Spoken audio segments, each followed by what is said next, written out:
Bonjour Louis, Bonjour. donc tu es admis à l'ESCP après une année de cube à MyPrépa. Et donc déjà je te félicite pour Merci. ça. Et je suis très content de faire cette interview aujourd'hui avec toi parce que je pense qu'on va pouvoir donner des conseils et de la motivation aux étudiants de prépa. Parce que ton parcours est quand même assez exceptionnel, je tiens à le dire. C'est pour ça que je voulais faire cette interview spécifiquement avec toi. On a l'habitude à MyPrépa de voir des progressions assez importantes. On a plein d'exemples sur notre site de témoignages d'étudiants qui progressent de 5, 6, parfois 7 points dans certaines matières. Mais une progression de 12 points en moyenne en maths, c'est quand même exceptionnel, même pour nos standards. Donc, première question que je te pose, c'est comment tu as fait pour progresser de 12 points entre tes concours en carré et en cube? Premièrement, ce que j'ai fait, parce que finalement j'avais des difficultés un peu sur tout le programme, ça a été de revoir les bases. Et donc pour ça, je me suis servi de deux supports. Ça a été en premier les polis de maths MyPrépa, qui ont été très très bons. Et donc je m'en suis servi durant les premiers mois pour revoir toutes les bases. Et en même temps, je faisais des analyses.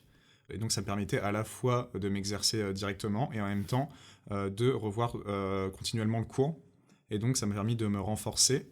Et en même temps, ce qui est bien et ce qui est proposé à MyPrépa, ça a été au début en cours de pouvoir scinder la classe entre par exemple, les maths EDEC et les maths HEC. Donc au début, je faisais des maths HEC, des maths EDEC, et ensuite, au fur et à mesure, je suis passé aux maths HEC. Donc même si j'avais pas encore tout à fait le niveau, comme le prof est là et est très disponible, on est toujours aidé, on est toujours tiré vers le haut, on n'est jamais bloqué. Et donc je pouvais faire des maths HEC même si j'avais pas encore le niveau. Et donc j'avais à la fois cette partie où je faisais des exercices HEC en classe avec le prof, et à côté je m'exerçais sur des EDEC et sur de la maths de première année pour me renforcer. D'accord, donc déjà tu as eu le courage de reprendre des bases parfois même anciennes. Alors je vois là par exemple tes notes en carré après 2 ans dans une classe prépa parisienne plutôt bonne hein, pourtant. Je vois maths 1 HEC 0,2, maths 2 4,6, maths EML 7,9, maths EDEC 4,5. Il y avait quand même de très grosses lacunes. Comment tu expliques d'avoir eu de si grosses lacunes après 2 ans dans une prépa parisienne? Mais c'est tout le problème des maths, c'est qu'on a rapidement un effet boule de neige. Et donc, en cours, j'étais toujours en train de rattraper des cours d'avant, d'exercices d'avant. Et au fur et à mesure, les lacunes s'accumulent. Et lorsqu'on arrive dans les derniers chapitres, finalement, on n'a pas les bases pour les comprendre. Et finalement, lorsqu'il nous reste quelques mois pour revoir tout le programme, ben, on n'a pas le temps et on ne sait plus quoi faire. Donc, d'où les difficultés. Et c'est pour ça que je voulais un peu un redémarrage à zéro. Et donc, je voulais donc changer d'environnement et j'ai décidé c'est pour ça de cuber autre part et donc à MyPrépa. D'accord. Et donc qu'est-ce que MyPrépa t'a apporté? Qu'est-ce que MyPrépa a fait différemment que ton ancienne prépa? Premièrement, je voulais plus de pratique et moins recopier le cours en classe. Et donc, vraiment, c'est la classe inversée de MyPrépa qui m'a tout de suite attiré. Parce que je voulais plus faire que du recopiage de cours. Je voulais vraiment pratiquer des maths. Donc ça, c'est le premier point. Et deuxièmement, je savais que MyPrépa avait une réputation pour la progression en maths. Et donc, bah, ça s'est vérifié et c'est pour ça que j'ai voulu intégrer MyPrépa à la base. Quelle est la méthode de travail qui t'a le plus servi? La méthode de travail, ça a été les rappels de cours lorsque je faisais des exercices. Donc, c'est-à-dire que lorsque je faisais des annales ou alors des exercices en classe, les points de cours que je n'arrivais pas à utiliser ou qui me manquaient dans les exercices, je les entourais en rouge. Et ensuite, le lendemain ou le soir, je regardais tous les points entourés et je les revoyais. Et donc finalement, je comblais au fur et à mesure toutes mes lacunes. Et donc ça a été donc ce travail de repérer à chaque fois les manques, les lacunes, et ensuite les retravailler plusieurs fois, deux, trois fois. Donc ça, c'est ce qui m'a permis surtout de vraiment progresser, surtout sur le long terme finalement. Tu faisais aussi, chez MyPrépa, on conseille de faire des blind tests, c'est-à-dire de te dire, bon là par exemple, voilà, je réécris par cœur tout le chapitre sur un chapitre d'algèbre et je vois la différence avec le cours. Tu faisais ça aussi? Non, moi en fait, je n'ai pas fait de blind test.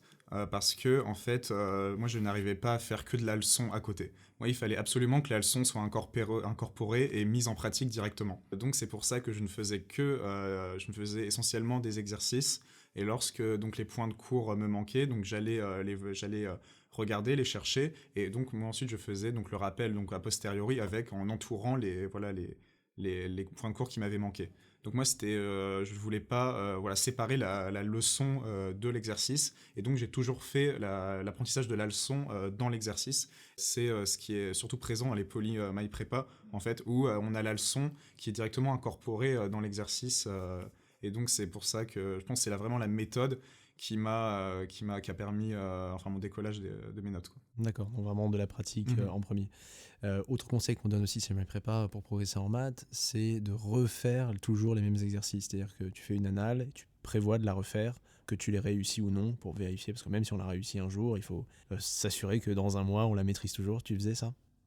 Je faisais surtout ça pour les exercices HEC finalement, et pour les concours blancs, donc tous les concours blancs qu'on a eu dans l'année. Je les ai refaits au fur et à mesure, et ensuite pendant le mois de révision je les ai refaits. Mais par contre pour tout ce qui était exercice EDEC, comme c'est des exercices, EDEC, EM et CRICOM, ce sont des exercices qui se ressemblent, donc je ne refaisais pas exactement, je ne refaisais pas les exercices, je faisais plutôt sur la quantité puisqu'ils se ressemblent et je pouvais retrouver des choses. Et donc oui, je faisais ça pour les HEC surtout, les exercices types. Bon, et au-delà des mathématiques, tu as eu quand même quelques bonnes notes dans les autres matières. Est-ce que tu as des conseils à donner dans d'autres matières? Finalement, ce qui m'a toujours fait, ce qui m'a fait progresser, ça a été toujours la mise en pratique, que ça soit par exemple en philo. Ça a été donc en philo, j'étais quelqu'un qui était moyen plutôt, et là j'ai pu avoir 20 en philo HEC. Donc ça a été surtout de faire confiance aux professeurs de philo, et ça a été de pratiquer surtout, de faire des sujets, de réfléchir, d'apprendre à réfléchir, d'apprendre à faire une introduction. Et donc sans toute cette pratique, j'aurais jamais pu avoir donc cette note.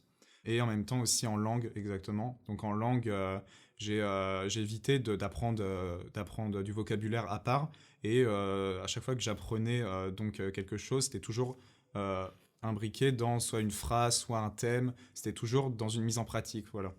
C'était donc là, en fait, finalement, toujours essayer de mettre en pratique plus qu'apprendre théoriquement des choses à part. D'accord. On nous pose souvent la question de est-ce que chez My Prépa, il y a des classes de cubes? Donc cette année, on n'avait pas de classe de cubes spécifiquement. Qu'est-ce que tu en as pensé? C'est que les professeurs, en fait, ça marche très bien, puisque les professeurs savent gérer justement ce double niveau un peu. Donc il y a jamais de problème, puisque on peut avoir on a surtout dans ma classe, on a eu des carrés qui étaient forts dans certaines matières, plus que certains cubes. On avait des cubes qui étaient moins forts dans certaines autres matières. Donc finalement, on n'est pas rangé en fonction de carré ou cube, en fonction de nos compétences dans certaines matières. Et donc, c'est absolument pas un problème, puisque les professeurs donc, permettent aux élèves qui sont très bons de progresser encore plus, en leur donnant, par exemple en maths, des exercices HEC plus difficiles, en économie, des approfondissements de cours, et pour les carrés et pour, par exemple, les personnes, les cubes moins forts, de pouvoir aussi progresser à leur rythme. Et ce que j'ai vraiment aimé, donc moi, ce que j'ai expérimenté, c'est que personne n'est laissé de côté. Donc même si le professeur fait progresser les plus faibles ont la même attention du professeur. Et donc c'est ce qui m'a permis, alors au début de l'année j'étais très en retard en maths, de pouvoir accrocher au fur et à mesure les wagons et de rejoindre par exemple ensuite l'exercice HEC avec les autres. Oui, c'est ça. Et c'est là où nous, on a une conviction. C'est que, comme tu l'as dit, il y a certains carrés qui sont meilleurs que certains cubes. Et toi, en particulier, en maths, j'imagine au début, il devait y avoir des carrés bien meilleurs que La toi plupart, en oui. maths. Et en fait, ça t'a plutôt arrangé Mhm, de pouvoir travailler encore, même si t'es cube, sur des exercices, des annales type mhm. EDEC, EM en début d'année, pour vraiment reprendre les bases, quoi. Ouais, c'est ça. Ce qui est bien aussi, c'est donc comme on a une classe avec des niveaux mix, hétérogènes, finalement, j'étais continuellement tiré vers le haut par les personnes qui étaient plus fortes que moi. Et dans certaines matières où j'étais plus fort que d'autres, je pouvais aussi les tirer vers le haut. Donc on a vraiment une émulation dans la classe. Et sans ça, je pense pas que j'aurais autant progressé finalement. Super. Merci beaucoup, Louis. Est-ce que tu as un dernier mot un dernier conseil que tu voudrais donner aux étudiants de prépa?